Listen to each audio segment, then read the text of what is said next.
Hello, welcome back to गुल की उड़ान। कैसे हैं आप लोग? आई होप आप लोग काफ़ी अच्छे होंगे। तो सीटेट की प्रिपरेशन कैसी चल रही है? सीटेट की नोटिफिकेशन आउट हो चुकी है, फॉर्म फिलिंग भी हो रही है। क्या आप लोगों ने फॉर्म फिल कर दिया? मैंने तो अभी नहीं किया है, संडे का वेट कर रही हूँ। संडे को आराम से मैं फॉर्म फिलिंग करूँगी। इस बार हमारे पास मई में 15 दिन है। अगर मई को मैं छोड़ दूँ, जून, जुलाई, अगस्त 3 महीना टाइम है। 3 महीने में सीटेट की प्रिपरेशन बहुत अच्छे तरीके से हो सकती है। तो सवाल ये है कि क्या हम 3 महीने में सीटेट को क्लियर कर सकते हैं फर्स्ट अटेम्प्ट में? जी हाँ, बिल्कुल कर सकते हैं। सीटेट को भी क्लियर फर्स्ट अटेम्प्ट में भी कर सकते हैं। जिन्होंने 2 बार 3 बार एग्जाम दिया वो भी कर सकते हैं। मेरा ये सेकेंड अटेम्प्ट रहेगा। फर्स्ट अटेम्प्ट में मेरा क्लियर नहीं हुआ, कुछ मेरी ही गलतियों की वजह से। वो गलती आपको नहीं करना है। तो मेरी जो एक्सपीरियंस है मैं आपके साथ शेयर कर रही हूँ। आपको क्या क्या करने हैं? सबसे पहले आप फॉर्म फिलिंग आपको करना है। आपको लास्ट डेट का इंतज़ार नहीं करना है, सर्वर बहुत डाउन चलता है। सबसे पहले आप जाइए, इन्फॉर्मेशन बुलेटिन भी अपलोड हो चुकी है सीटेट की वेबसाइट पर। आप वहाँ से पहले आप सिलेबस डाउनलोड कीजिए। आप हर एक सेक्शन का सिलेबस देखिए, सिलेबस को नोट डाउन कीजिए। क्या क्या पढ़ना है? सीडीपी का, मैथ साइंस बैकग्राउंड से हैं तो उसका, किसी भी बैकग्राउंड से हो, अगर एसएसटी से है तो एसएसटी का, इंग्लिश और हिंदी, इनका भी आप सिलेबस पहले सब पूरा लिख लें। लिखने के बाद सेकेंडली आप अपना टाइम मैनेजमेंट बनाएं कि आपको कितना पढ़ना है। बहुत सारे लोग जो सीटेट की तैयारी कर रहे हैं उसमें जो फीमेल हैं, कोई हाउस वाइफ होगा, घर की काम होगी, उसके बाद पढ़ाई करते होंगे। कुछ जो अनमैरिड हैं स्कूल में पढ़ाती होंगी, उसके बाद उनको पढ़ाई करना है, क्योंकि फाइनेंशियल सपोर्ट भी खुद को करना है। जो मेल होंगे हो सके कुछ और भी एग्ज़ाम की तैयारी कर रहे हैं और सेकेंड ऑप्शन में बीएड भी कर रहे हो, या कुछ ऐसे हो जो दुकान में काम कर रहे हो, या कुछ ना कुछ अपना और भी काम कर रहे हैं और साथ में सीटेट की प्रिपरेशन कर रहे हैं। तो ऐसे लोग अपना टाइम टेबल कैसे बनाएं?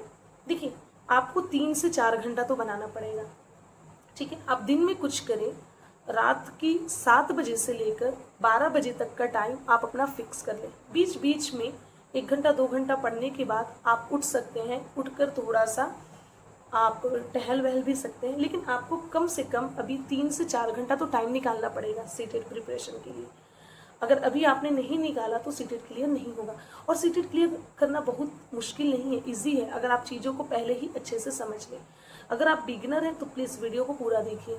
आप पहले सिलेबस डाउनलोड करें, फिर अपना टाइम टेबल बनाएं कि आपको पूरे दिन में, क्योंकि दिन वाला टाइम तो जैसे जो जो कुछ काम नहीं कर रहे हैं, जो हाउस वाइफ नहीं है, वो एकदम उनके पास पूरा टाइम है, तो वो पूरा टाइम सीटेट में प्रिपरेशन करने में ना लगाएं। आप 4 घंटा सीटेट की प्रिपरेशन करें, बाकी अदर वैकेंसीज की तैयारी भी आप करें। लेकिन जिनके पास जो वर्किंग है, जिनके पास टाइम नहीं है, आप 4 घंटा सीटेट की एग्ज़ाम की प्रिपरेशन करें। कोई जरूरी नहीं है 4 घंटा, 3 घंटा भी एनफ है आपके लिए। सिलेबस डाउनलोड करने के बाद टाइम बनाएं कि आपको कब कब पढ़ना है, कब आपको खाना है, कब आपको पीना है, एक टाइम फिक्स करिए। बहुत सारे लोगों की बच्चे होंगे जिनकी वजह से पढ़ाई नहीं हो पाती। जैसे मेरा खुद का बेटा है, तो थोड़ी सी मुश्किल पेश आती है। जब मैं पढ़ने बैठती हूँ तो मेरी कॉपी, बुक, पेंसिल वो सारा ले लेता है, मुझे भी उसी पे लिखना है, मुझे भी इसी पे पढ़ना है। और बीच बीच में जब मैं पढ़ाई करती हूँ क्वेश्चन करते रहता है, तो थोड़ा कभी गुस्सा भी आता है, कभी ये भी होता है कि उसको क्या ही बोलूँ, छोटा बच्चा है, ठीक है? तो ऐसे डिस्ट्रैक्शन होगा, लेकिन आपको लगे रहना है। उसके बाद आप पहले ये डिसाइड करें आपको किस टीचर से पढ़ना है। देखिए, बहुत सारे लोग कमेंट करते हैं कि आप किससे पढ़ रही हैं।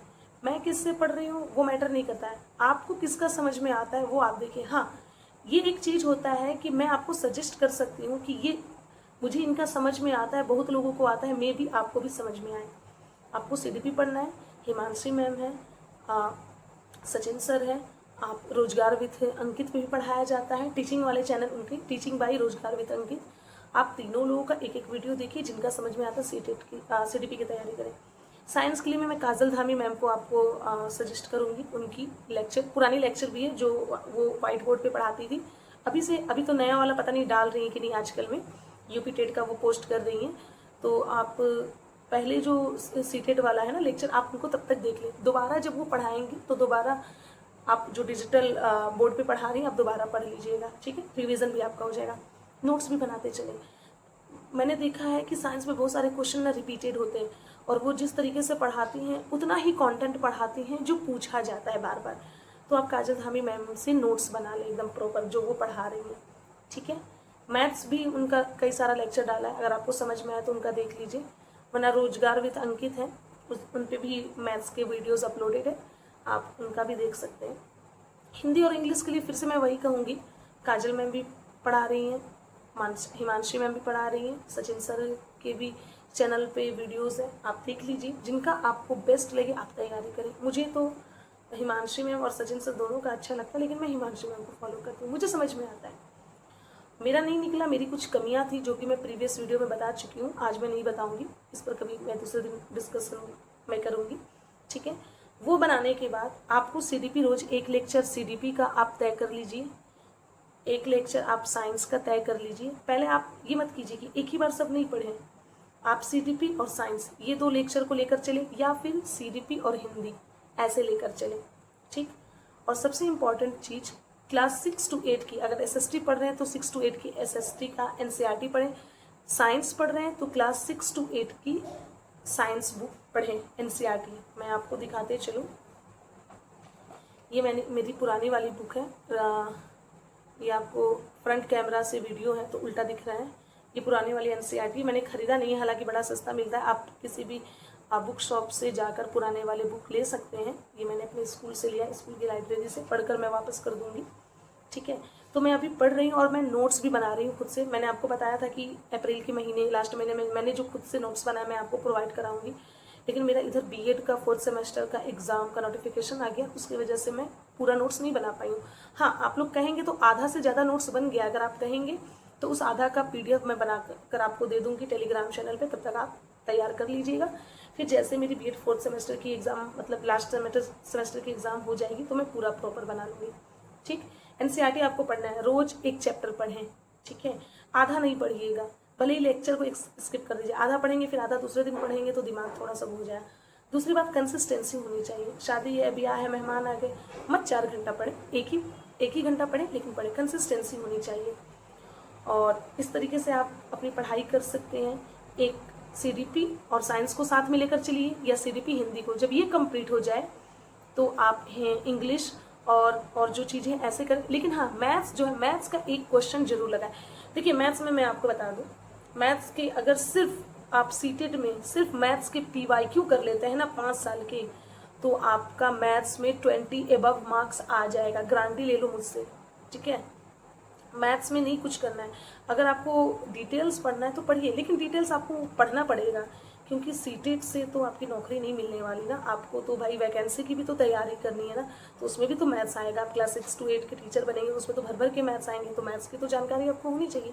लेकिन अगर अभी आपके पास नहीं है टाइम और आप चाहते हैं सीटेट का मैथ्स आप क्लियर करें, सीटेट का मैथ्स में अच्छा नंबर आए, तो बस मेरा माने 5 साल का, सिर्फ 5 साल का आप पीवाईक्यूज मैथ का अगर कर लेंगे खूब अच्छे से, तो आपका 20 एबव मार्क्स तो मैथ्स में आ जाएगा, ये मैं गारंटी दे रही हूँ।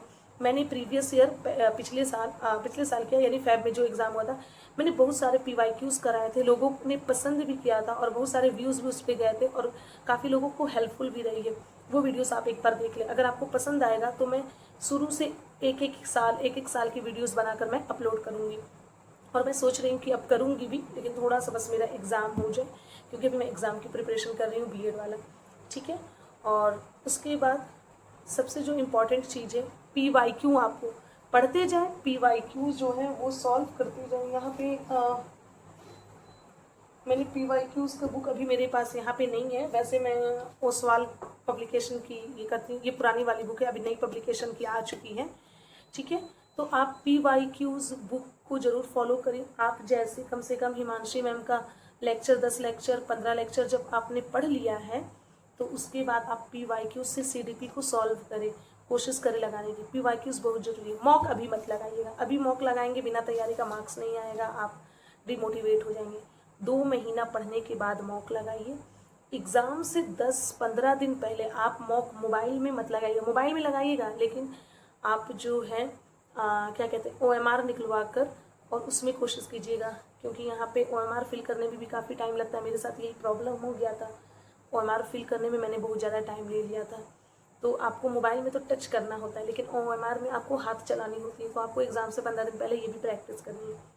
लेकिन वो एग्ज़ाम से पहले की बात है, उस वक्त मैं आपको बताऊंगी। अभी के लिए बस इतना। अगर आपको ओसवाल पब्लिकेशन की बुक खरीदनी हो तो मैं डिस्क्रिप्शन बॉक्स में लिंक दे दूंगी। अगर आप अमेज़ॉन से ऑर्डर करेंगे, मेरा एक कोड है गुल10 करके, अगर आप अमेज़ॉन से परचेस करते हैं तो 30% ऑफ मिलेगा। ओसवाल की वेबसाइट से परचेस करेंगे तो आपको 40% का ऑफ मिल जाएगा। डिस्क्रिप्शन बॉक्स में मैं उसका लिंक दे दूंगी। हाँ, लेकिन अगर आपको कोई और पब्लिकेशन की बुक अच्छी लगती है तो कोई ये नहीं, आप ले सकते हो, मर्जी आपकी।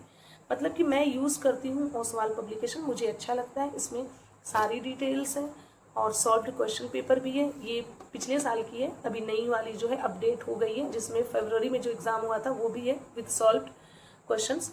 ठीक है, तो बस आपको ऐसे तैयारी करना है और 3 महीना में आपका एग्ज़ाम क्लियर हो जाएगा। बस कंसिस्टेंसी के साथ करना है। आज के लिए बस इतना ही। Thank you so much. और नेक्स्ट वीडियो में मैं आप लोगों के लिए मैथ्स पेडागोजी का मैं जो है लेक्चर लेकर आऊँगी कि मैथ्स पेडागोजी की तैयारी कैसे करनी है, जो कि 15 नंबर के। उस पर मैं एक प्रॉपर नोट्स बना रही हूँ और आप लोगों के साथ वीडियो में शेयर करूँगी, लेकिन अभी नहीं, जून से, क्योंकि मेरा एग्ज़ाम हो जाए। आज के लिए बस इतना ही। Thank you so much. और ज़्यादा क्वेरी चाहिए तो कमेंट में ज़रूर बताएं और टेलीग्राम चैनल ज्वाइन करना ना भूलें। Bye bye.